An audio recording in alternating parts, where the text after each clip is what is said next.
If you're a homeowner, do you really want to be listing your house on the market right now, or do you really need to be? Because I'm going to tell you right now, 1 in 3 homes are not selling once they're listed for sale. The failure rate of these listings is 30%. We're going to talk more about that today. Plus, I'm going to share why I think that I might be right. One of my predictions from earlier, a few weeks back, seems to be heading in the right direction. So we're going to talk about what that looks like. So first, let's talk about this listing success rate. Okay, 69.7% this month.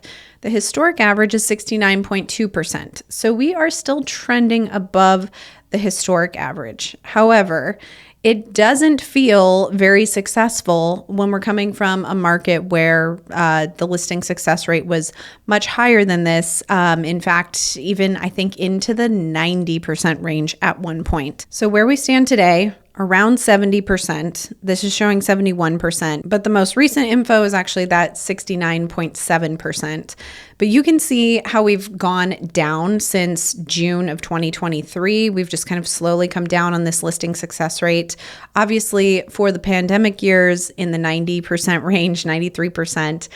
So what does this mean? So these homes that are not actually selling, they either expire off the market or they're being canceled by the seller. That could be due to life changes. Most of the time, that's due to not getting the price that you're looking for and just deciding it's not worth selling. So this kind of makes me wonder a little bit, are we seeing fewer sellers jump into the mix, which is why this listing success rate has somewhat stabilized? So the expectation is correct that you're not going to get the price that you're looking for. So unless you really need to sell, maybe don't test the market. Or are we seeing this because the market is just kind of stabilizing to being more of that historic long-term average? Now, this does vary between market segments, which is always interesting to see. So according to the Cromford report, the trend has been generally upwards over the last 30 days. When we look at that listing success rate, it's very slightly above the long-term average. The current situation means that any one listing has roughly a 70% chance of closing and a 30% chance of not closing. For the listings that fail to close, an average of 66% are canceled and 34% expire. So the difference between those two, meaning that if it's canceled, that means that the seller has requested to cancel the listing before that agreement actually expires. The expired listings means that they did the full term with their agent and came off the market unsold. Now they're saying the easiest homes to sell are priced between $300,000 to $400,000. They have a listing success rate of 73%. That's still not that much higher than what we're seeing across the board, but it is a little bit easier. The success rate starts to decline above 400,000 and drops off sharply once we get above 2 million. That's not too surprising. They even say homes below 200,000 are harder to sell because they're either in less desirable areas or they might need a lot of work. Now, if you are someone who owns a home over $10 million, just know that your listing success rate is 11.9%. So 9 out of 10 listings over $10 million fail to sell. So it's not just the price ranges where we see a difference. We're also seeing a difference in areas of the valley. So you can see a lot in the 70% range in these cities here, continuing to go down. The lowest listing success rate is 18.2% in Morristown. Eloy is pretty low as well, 42%.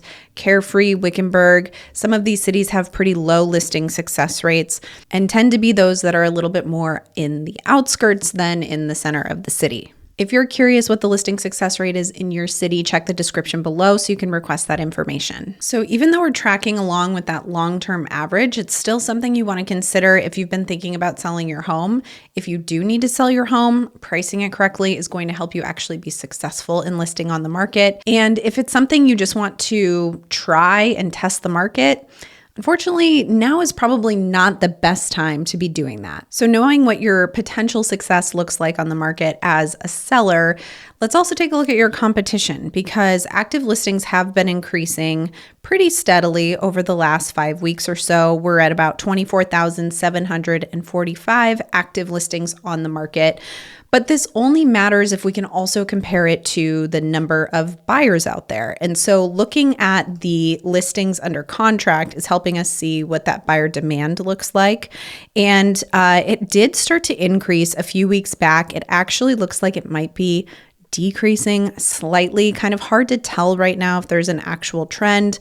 But we are, again, meeting that purple line, which is 2024, and keeping in mind that 2024 inventory was lower. So we had the same number of listings going under contract last year, but we had fewer that were actually on the market. And so what does that mean? That means last year was a little bit stronger from a seller's standpoint because there wasn't as much inventory. It was being taken off the market faster than where we're at today. Now, to touch on one of the most common questions that I hear and is probably most commonly Googled as well, is now a good time to buy a house?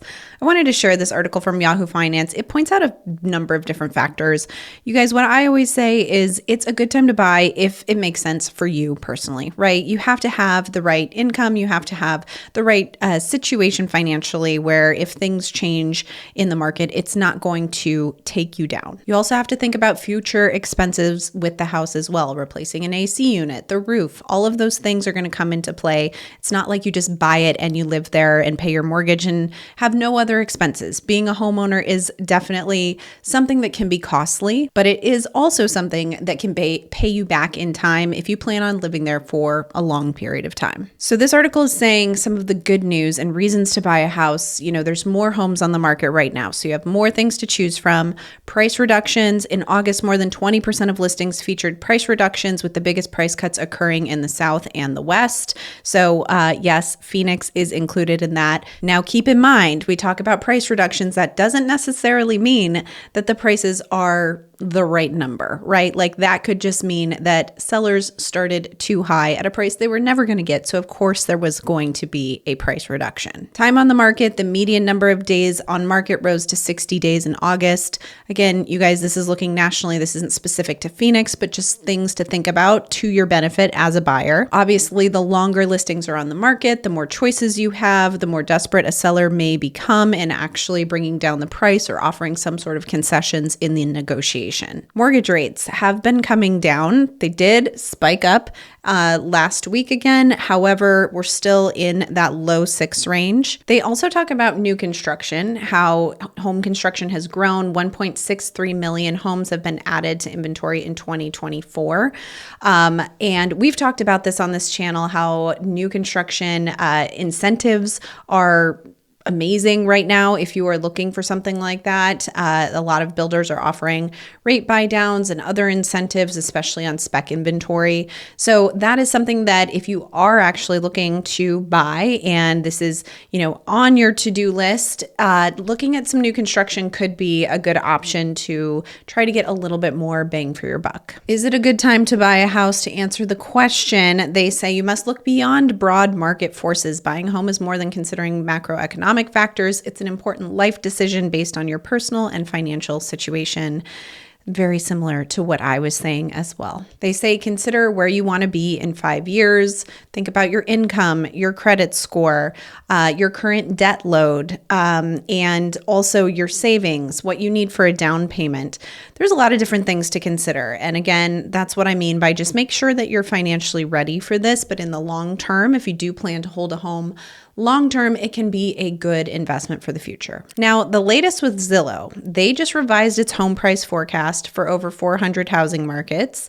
Let's take a look at what they're talking about here. Home prices are likely to rise 1.2%, they're saying. So not a big change overall, but they did revise it downward because heading into 2025, their 12-month forecast was 2.6%. However, many housing markets across the country softened faster than expected, prompting Zillow to issue several downward revisions. By April, they had cut the price outlook to negative 1.7%.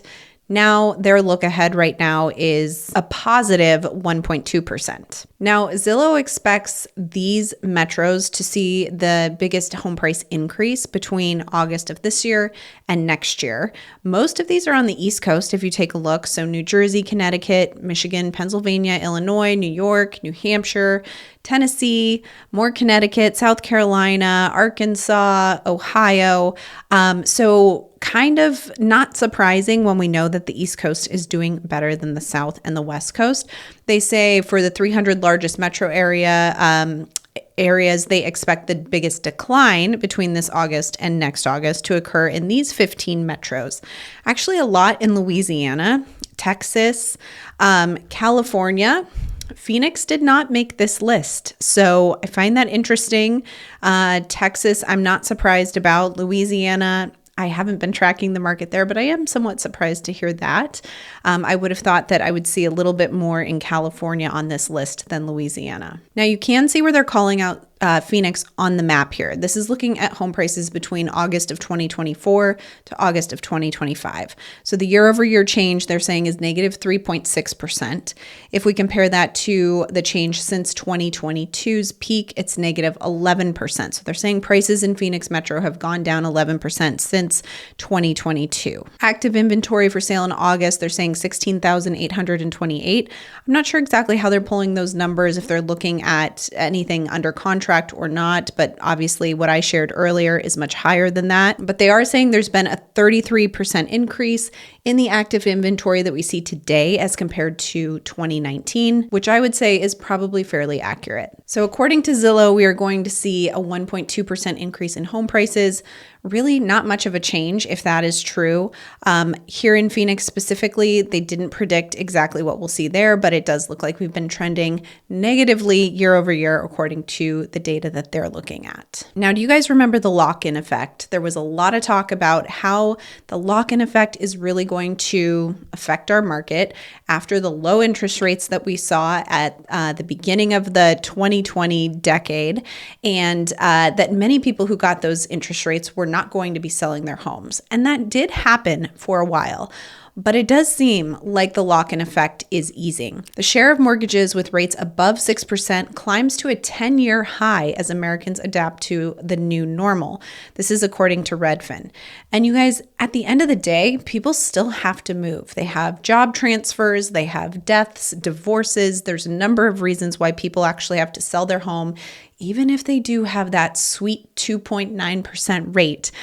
Eventually, people have to sell. And so we're finally moving into, I think, that point in time where people aren't just holding onto their homes because of the rate. They have some reason to actually sell and move, even if it's not the best market to be a seller. They're saying 80.3% of mortgaged homeowners have a rate below 6%, which is down from the record of 92.7% in the second quarter of 2022.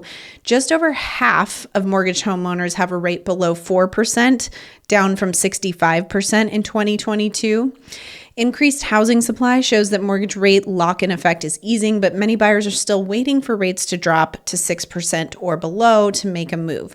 So that is kind of the other side of it too. We had the stubborn sellers who were saying, I'm never going to leave this mortgage rate. And now that's starting to ease. But we also have those stubborn buyers who say, I'm waiting for rates to go back to 3%, which is probably not going to happen for a very long time, if ever again. So we do have that group that's kind of being stubborn in their own way without jumping in because of rates or where they anticipate rates hopefully going in the future. And so we've recently seen the share of mortgage U.S. homeowners with a rate of at least 6% rose to 19.7% in the second quarter, which is the highest level we've seen since 2015. So all in all, we're seeing this lock-in effect starting to ease. I think really just by force of life changes, people are giving up those rates because they have to. Now, I said that my forecast for the fall may be coming true, and it is a little premature, but let's talk about it. Before I get there, if any of this is helpful for you, consider subscribing and joining our community going forward. So we've got our CMI. Let's take a look at this. 81.1, really not a whole lot of movement. If you're new here, the CMI is the Cromford Market Index. Anything below 90 is considered a buyer's market. We've seen this kind of very slowly increase, but it's not making really big moves. It's been rather boring, to be honest.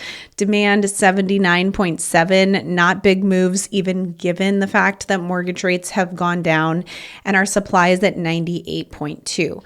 Now, what a lot of people were saying was this is going to be a super busy fall season. We're going to see the Fed cut the rates, mortgage rates are going to go down, buyers are going to get out there, and it's going to be a crazy fall. We're going to have so much activity in the housing market. And I was like, I don't know. I don't know that we're actually going to see that, because I just don't think that rates are going to get to the point where people are like, I'm in. I think there's too much uphill battle with affordability for most people that it doesn't just hinge on rates. And I also think we have too much supply in our market right now for the demand I just don't think the demand's going to hit the level it needs to outpace the supply to make it a crazy fall market. And we tend to see everything kind of start to taper off as we get to, beginning of November, closer to Thanksgiving, which doesn't give us a lot of time. That gives us like a month. So if we're not seeing a lot of that activity starting now, I just don't see us seeing it, through the rest of the year.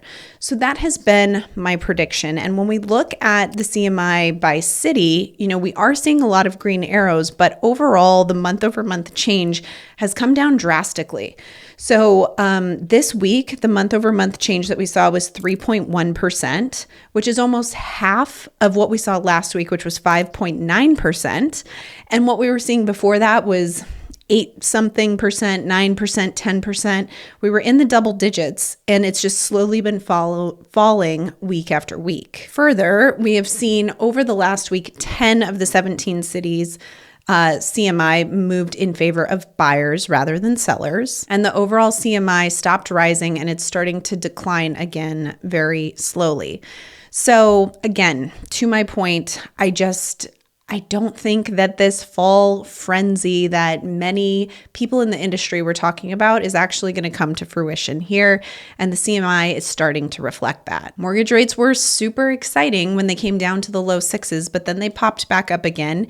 And I just don't know if we have reason to see them go below 6 for the rest of the year.